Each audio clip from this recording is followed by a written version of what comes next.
Hello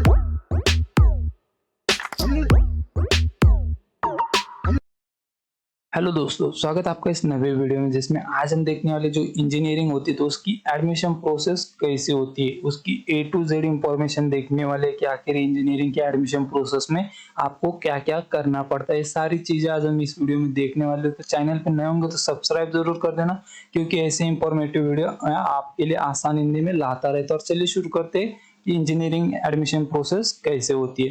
तो देखिए, इसमें काफ़ी सारे जो स्टेप्स होते हैं वो इन्वॉल्व होते हैं। जैसे कि सबसे पहले तो आपको जो है 12th पास होना चाहिए पीसीएम ग्रुप से। उसके बाद आपको जो है एंट्रेंस एग्ज़ाम जो होती है, एंट्रेंस एग्ज़ाम जैसे कि जेईई हो गया या महाराष्ट्र की एमएसटी सीईटी होती है, तो वो आप पास होने चाहिए। और जब मैं ये वीडियो बना रहा हूँ तब तक जो एमएसटी सीईटी का जो एंट्रेंस एग्ज़ाम का रिजल्ट आउट हो चुका है। तो अभी कुछ ही दिनों में जो है आगे की प्रोसेस चालू होने वाली है। तो इसमें सबसे पहला जो स्टेप्स आता है वो आता है आपको जो रजिस्ट्रेशन करना पड़ता है और फॉर्म फिल करना पड़ता है। देखिए, जब जो एमएसटी सीईटी का रिजल्ट आउट होता है तो उसके 2 या 3 वीक के अंदर जो है आगे की जो काउंसलिंग की प्रोसेस चालू हो जाती है। तो उसमें सबसे पहले आता है रजिस्ट्रेशन करना पड़ता है आपको। जो आपकी पर्सनल डिटेल्स हो गई या आपकी एकेडमिक डिटेल हो गई, वो आपको सारी फिलअप करनी पड़ती है। और जो आपके मार्कशीट वगैरह जो होती है, डॉक्यूमेंट्स, वो आपको यहाँ पे अपलोड करने पड़ते हैं। जब आप जो रजिस्ट्रेशन करते हो, फॉर्म फिल करते हो, उसमें जो आपको अपलोड करने पड़ते हैं।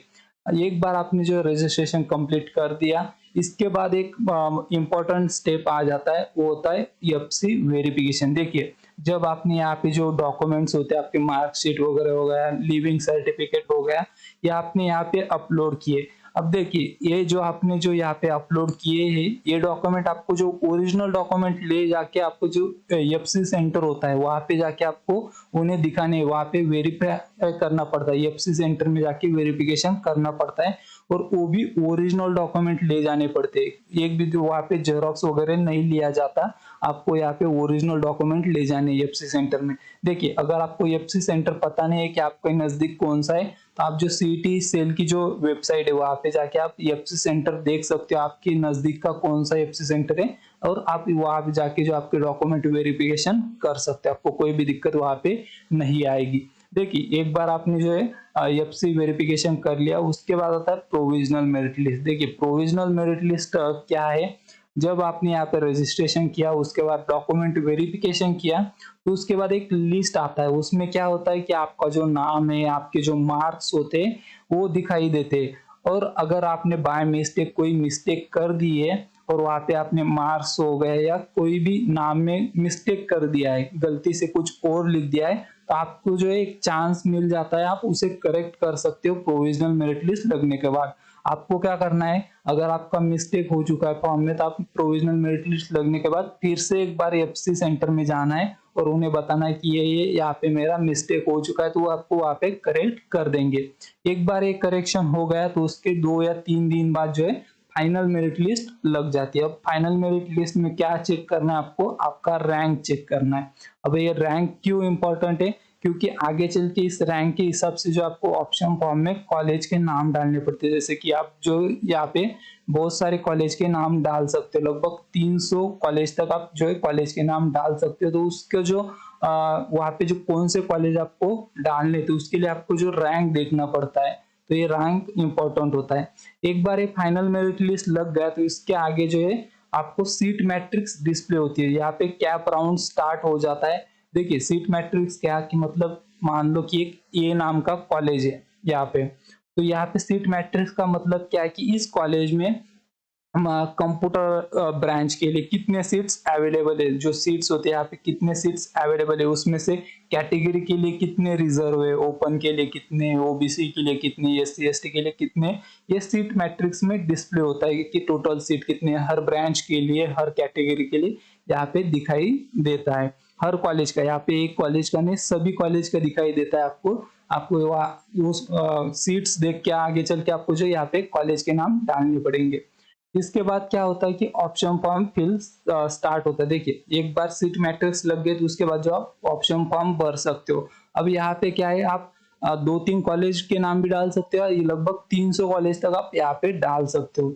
और ये यहाँ पे जितने ज्यादा कॉलेज आप डाल सकते हो उतने डाल दीजिए, क्योंकि यहाँ पे बहुत सारे बच्चे क्या करते हैं कि 2 या 3 कॉलेज डालते हैं और होता क्या है कि उन्हें जो है इनमें से कोई कॉलेज मिलता नहीं है, यहाँ पे उनको अलॉटमेंट नहीं होता है। तो वो क्या होता है कि अगले राउंड में जाते हैं और अगले राउंड में क्या होता है कि बहुत सारे सीट्स जो होते हैं वो फिल हो चुके होते हैं, फुल हो चुके होते हैं, तो वहाँ पे उनको सीट्स मिलने में बहुत प्रॉब्लम आती है। तो उसके लिए क्या करना है, जितने ज़्यादा कॉलेज आप डाल सकते हो यहाँ पे उतने डाल दो, कोई भी दिक्कत नहीं। बस अच्छे कॉलेज जो है वो आपको ऊपर डालने हैं और जो ज़्यादा खराब कॉलेज है वो आपको नीचे डालने हैं। मतलब 1 नंबर पे, 2 नंबर पे, 3 नंबर पे जो सबसे अच्छे कॉलेज है जो आपको चाहिए वो ऊपर रखने हैं और बाकी के नीचे रखने हैं। ये होने के बाद क्या होता है, ऑप्शन फॉर्म फिल कर दिया आपने, बहुत सारे कॉलेज के नाम डाल दिए।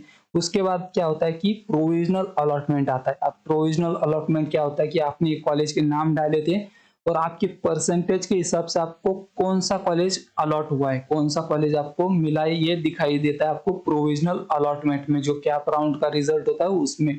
अब यहाँ पे देखिए, जब आपको यहाँ पे क्या होता है कि ये रिजल्ट आता है तो वहाँ पे कॉलेज का नाम, उसका एड्रेस, ये सारे चीज आपको कौन सी ब्रांच मिली ये आपको यहाँ पे दिखाई देती है।